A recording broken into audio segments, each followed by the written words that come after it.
بسم اللہ الرحمن الرحیم۔ السلام علیکم ناظرین، میں ہوں اظہر محمود عباسی، ایک بڑی مہمان شخصیت کے ساتھ۔ آج ہمارے ساتھ آزاد کشمیر کے تحریک انصاف کے سیکرٹری فائنینس اور حال ہی میں جو ابھی تحریک انصاف کی منشور کمیٹی کے چیئرمین منتخب ہوئے ہیں ذوالفقار عباسی صاحب ہمارے ساتھ موجود ہیں۔ سر بہت شکریہ کہ آپ نے قیمتی ٹائم دیا۔ عباسی صاحب، سب سے پہلے بتائیے کہ تحریک انصاف کشمیر کے لیے کیا پالیسی رکھتی ہے؟ پاکستان تحریک انصاف آزاد جموں کشمیر آزاد کشمیر کو ایک نئی جدید اور ماڈرن اسٹیٹ بنانے کا کانسیپٹ رکھتی ہے، اور ہمارا یہ ویژن ہے اور ہمارا یہ خیال ہے کہ پاکستان ایک بڑا ملک ہے، اس کی پاپولیشن بڑی ہے اور اس کے مسائل بھی زیادہ ہیں، لیکن اس کے برعکس آزاد کشمیر ایک چھوٹی سی ریاست ہے جس کی 4.5 ملین کی ٹوٹل پاپولیشن ہے، اور ہمارا بڑا یہ یقین ہے کہ 10 سے 15 سال میں آزاد کشمیر کو دنیا کی ایک ترقی یافتہ ترین ریاست بنایا جا سکتا ہے۔ اور تحریک انصاف اپنا جو منشور ابھی تیار کرنے جا رہی ہے وہ انہی ماڈرن لائنز کے اوپر تیار کرنے جا رہے ہیں ہم،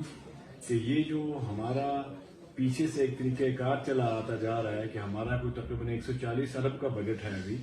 جس میں سے 120 ارب جو ہے ہمارے وہ انتظامی اور غیر ترقیاتی اخراجات ہوتے ہیں، اور 20 ارب جو ہیں وہ ڈیولپمنٹ کا بجٹ ہے۔ تو ہم یہ سوچ رہے ہیں کہ یہ جو حکومت نے اپنے بہت سارے ادارے، جو ایک ادارے کی جگہ 3 ادارے بنے ہوئے ہیں ایک ہی کام کے لیے، تو ان کو ہم جو ہے وہ تھوڑا سا اس کو بدل کے ہم ایک سمارٹ گورنمنٹ کا کانسیپٹ لے کے آ جائیں، اور اس سے کیا ہوگا کہ یہ جو 120 ارب روپیہ غیر ترقیاتی اخراجات کا بجٹ ہے یہ کم ہو کے، اگر فرض کیا ہم اس کو 100 ارب کے اوپر لے کے آ جاتے ہیں، تو ہمارے پاس 40 سے 50 ارب روپیہ جو ہے وہ سڑکوں اور بجلی اور پانی اور ہیلتھ کے جو پروجیکٹس ہیں ادھر ہم ڈائیورٹ کر کے اس میں خرچ کر سکیں گے۔ تو یہ پی ٹی آئی کا یہ ویژن ہے کہ آزاد کشمیر کو ہم آنے والے 10 سے 15 سال میں دنیا کی ایک ترقی یافتہ ترین ریاستوں میں سے ایک بنائیں۔ جیسے ہم سوئٹزرلینڈ کا نام سنتے ہیں، ہم اسکینڈینیوین اسٹیٹس کا نام سنتے ہیں، یا ابھی ہم مڈل ایسٹ میں دیکھتے ہیں، اس طرح سے آزاد کشمیر ایک چھوٹا سا خطہ ہے، یہاں پہ بے پناہ جو ہے وہ وسائل موجود ہیں۔ ضرورت کیا چیز ہے کہ ان وسائل کو ترقی دینے کی ضرورت ہے، اور اگر ہم ان وسائل کو ترقی دے دیں تو آزاد کشمیر میں اس وقت شرح خواندگی پاکستان کے چاروں صوبوں سے زیادہ ہے۔ ہمارے اس وقت جو ہے وہ تقریباً 12 لاکھ سے زیادہ لوگ جو ہیں آزاد کشمیر کے، وہ دنیا کے بہت سارے ممالک میں باہر کام کرتے، وہاں سے فارن ریمیٹنسز بھیج رہے ہیں۔ تو بہت جلد آزاد کشمیر کے اندر ہم انویسٹمنٹ لے کے آ سکتے ہیں، ہم انڈسٹری لے کے آ سکتے ہیں، اور آزاد کشمیر میں روزگار کے بڑے پیمانے پہ ہم پرائیویٹ سیکٹر میں مواقع پیدا کر سکتے ہیں۔ اس وقت جو پچھلے 72 سال سے اس اسٹیٹ کی پالیسی رہی ہے مختلف حکومتوں کی کہ لوگوں کو صرف جو حکومتی مشینری ہے اس کے اندر لوگوں کو جاب مہیا کی جائے، ہماری پالیسی یہ ہے کہ اب اس ٹرینڈ کو ختم کرنے کا وقت آ گیا ہے کہ ملازمین کی تنخواہیں اور ان کی جو پینشن ہے وہ اتنا بڑا بوجھ بن چکا ہے ریاست کے اوپر کہ ہمارے پاس ترقی یافتہ کاموں کے لیے پیسہ نہیں بچتا، اور یہی وجہ ہے کہ ہماری سڑکیں، ہماری اسکول، ہمارے ہاسپٹل جو ہیں وہ آج کل دیگر ہم مسئلہ کشمیر کی طرف آتے ہیں۔ آپ بہتر سمجھتے ہیں مسئلہ کشمیر کو۔ خان صاحب تو ہر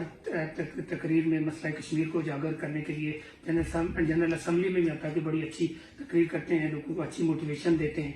آپ کیا سمجھتے ہیں کہ مسئلہ کشمیر کا حل کس طرح ممکن ہے؟ اگر صرف سفارتی سطح پر حل نہیں نکلتا تو اس کا حل کیسے نکالا جا سکتا ہے؟ دیکھیے، عمران خان صاحب نے اپنے آپ کو کشمیریوں کا سفیر کہا ہے، اور بجا طور پہ انہوں نے کہا ہے۔ اقوام متحدہ کی جنرل اسمبلی میں 2 دفعہ وہ کشمیر کا مسئلہ بہت دبنگ انداز میں اور بہت زبردست طریقے سے دنیا کے سامنے رکھ چکے ہیں۔ شاید ہماری جو تاریخ ہے اس کے 72 سالوں میں اتنی کلیئرٹی کے ساتھ، اتنے زور اور اتنے خوبصورت انداز سے یہ مسئلہ دنیا کے سامنے نہیں پیش کیا گیا، اور دنیا نے جس دلچسپی سے سنا ہے وہ اس سے پہلے کبھی ہم نے نہیں دیکھا۔ یہی وجہ ہے کہ آج نیو یارک ٹائمز ہو یا واشنگٹن پوسٹ ہو یا ٹائم میگزین ہو یا اور دنیا کا جو بڑے بڑے میڈیا کے ادارے ہیں، اقوام متحدہ کی جو انسانی حقوق کی جو آرگنائزیشنز ہیں، وہ اس وقت کشمیر کے اوپر اور کشمیر میں جو اس وقت جو بنیادی انسانی حقوق کی خلاف ورزی ہو رہی ہے، جو وہاں پہ 10 لاکھ فوج جو ہے وہ کشمیری کے اوپر جو ظلم و ستم کر رہی ہے، اس کو اپنے فرنٹ پیجز کے اوپر وہ اس کو ہائی لائٹ کر رہے ہیں۔ اور آپ دیکھیں گے کہ آنے والے 6 مہینے سے 1 سال کے دوران ہندوستان کی جو مودی کی حکومت ہے، ایک فیشسٹ حکومت ہے، یہ ایک نازی طرز کی حکومت ہے جس طرح کہ ہٹلر نے بنائی تھی اور جس طرح اس نے یہودیوں کے خلاف ایک ایتھنک کلینزنگ کی تھی، اس طرح ہندوستان کے اندر مودی نے یہ کام شروع کیا ہوا ہے۔ اس وقت کشمیر کے اندر صورتحال یہ ہے کہ اگر آپ اپنے گھر سے گروسری سٹور پہ کچھ سودا لینے کے لیے جائیں تو رستے میں 2 سے 3 یا 4 آپ کو پولیس کی اور آگے بارڈر فورس کی اور پھر فوج کی چیک پوسٹ آتی ہیں۔ وہاں کے لوگوں کا روزگار چھن چکا ہے، وہاں کے لوگ جو ہیں وہ گھر سے باہر نہیں نکل سکتے، ان کے بچوں کو اٹھا کے لے کے جاتے ہیں، ان کے گھروں کو آگ لگائی جاتی ہے۔ تو یہ ساری چیزیں جو ہیں یہ وقت آ گیا کہ ہم دنیا کے سامنے رکھیں اور دنیا کو ہم یہ بات سمجھائیں کہ ہم اس وقت چائنا، پاکستان اور ہندوستان 3 جو ہیں وہ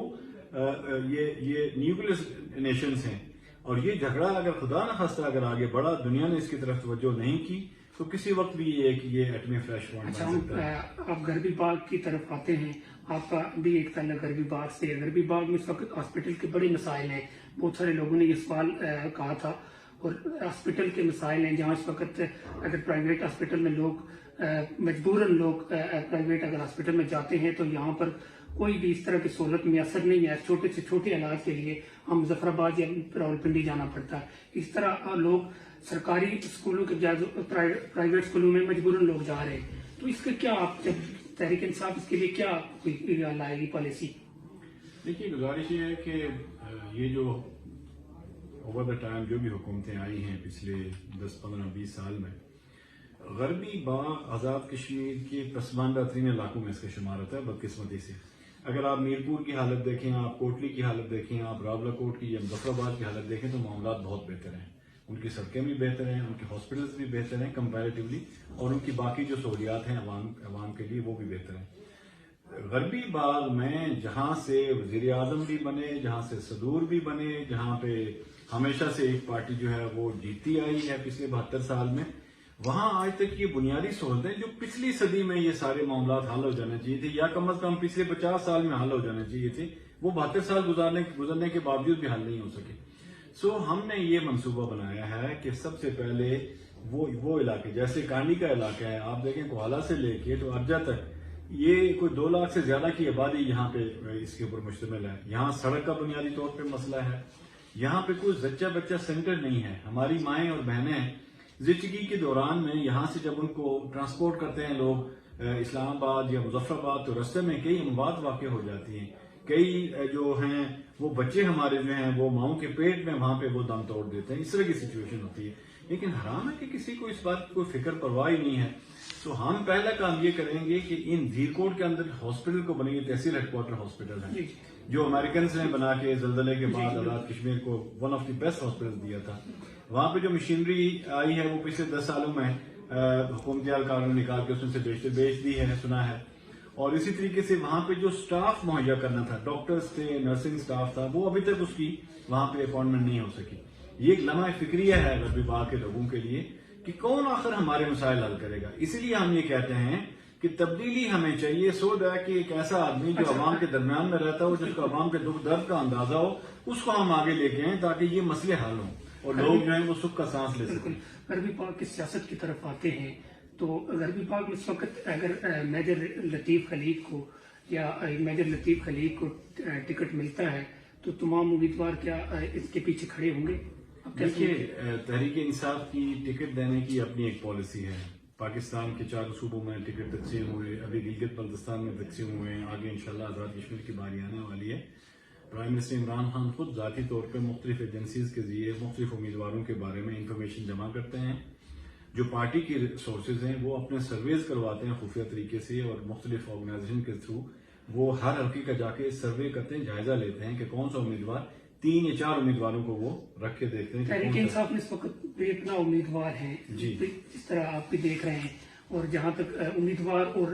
ووٹر اس طرح برابر لگ رہے ہیں، آپ کیا سمجھتے ہیں؟ میرا خیال یہ ہے کہ 2 سنجیدہ امیدوار ہمارے پاس، 2 یا 3 سنجیدہ امیدوار ہمارے پاس اس وقت کہہ سکتے ہیں آپ، میری نظر میں جو اس حلقے میں ہیں، اس میں میجر لطیف خلیق صاحب بھی ہیں، اس میں راجہ آصف علی صاحب بھی ہیں، اور میں نے سنا ہے کہ ظفر عباسی صاحب جو ہیں وہ بھی شاید انہوں نے بھی اس ایک اور چیز ہے، اگر توصیف عباسی یا راجہ شجاعت کو ٹکٹ ملتا ہے تو کیا قیادت کھڑی ہوتی ہے اس کے